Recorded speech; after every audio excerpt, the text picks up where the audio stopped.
আল্লাহর ওয়াদা, আল্লাহর সাহায্যের ওয়াদা তো মুমিনদের জন্য। ওয়া কানা হাক্কান আলাইনা নাসরুল মুমিনিন, মুমিনদেরকে সাহায্য করা আমি আল্লাহর জন্য ওয়াজিব।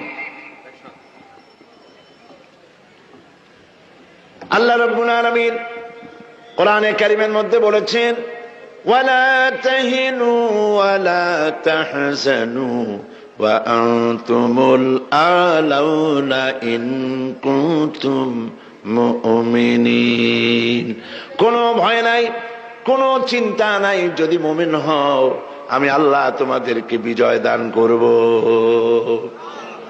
ইজা ফাতাশ শার ফাতাল মাশরুত। শর্ত যদি পালন করা না হয় ওয়াদা পূরণ হবে না। শর্ত হচ্ছে মুমিন হও, আল্লাহ বলছেন আমি সাহায্য করব। আমরা কি মুমিন হইতে পারছি? জবাব চাই, মুমিন হইতে পারছি? নিজের বুকের কাছে হাত দেন, নিজের কলবের কাছে, নফসের কাছে প্রশ্ন করুন। আল্লাহ যে মুসলমান চান, রসুল যে মুসলমান চান, যে কোয়ালিটি, আমি কি সেই কোয়ালিটি, সেই রিকোয়ারমেন্ট আমি কি ফুলফিল করতে পেরেছি? মন থেকে একটা নেগেটিভ জবাব আসবে, মন বলবে না এখনো হইতে পারো নাই।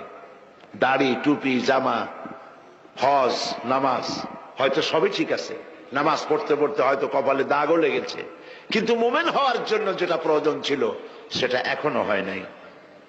এই জন্য আমি মাঝে মধ্যে দুঃখ করে বলি, মরা মানুষ তো জিন্দা হইতে পারে না, ঠিক কিনা?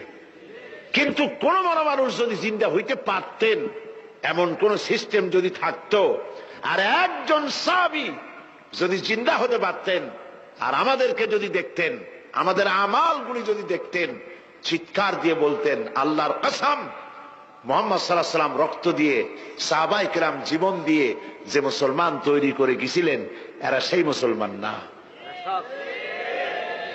আমাদের ইসলাম শুধু মসজিদের মধ্যে, আমরা যে মুসলমান তার পরিচয় শুধু মসজিদের মধ্যে।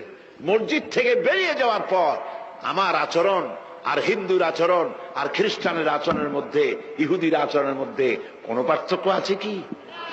বরং আমি তো আরো বাড়িয়ে বলবো, এক ধাপ এগিয়ে।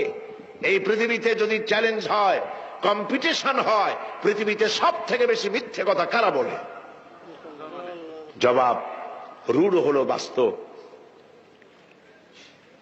জবাবটা হচ্ছে মুসলমানেরাই। ওজনে কম দেয় কারা বেশি? মুসলমান। খাদ্যে ভেজাল দেয় কারা বেশি? মুসলমান। তাহলে আল্লাহর রহমত আমরা কেন পাবো?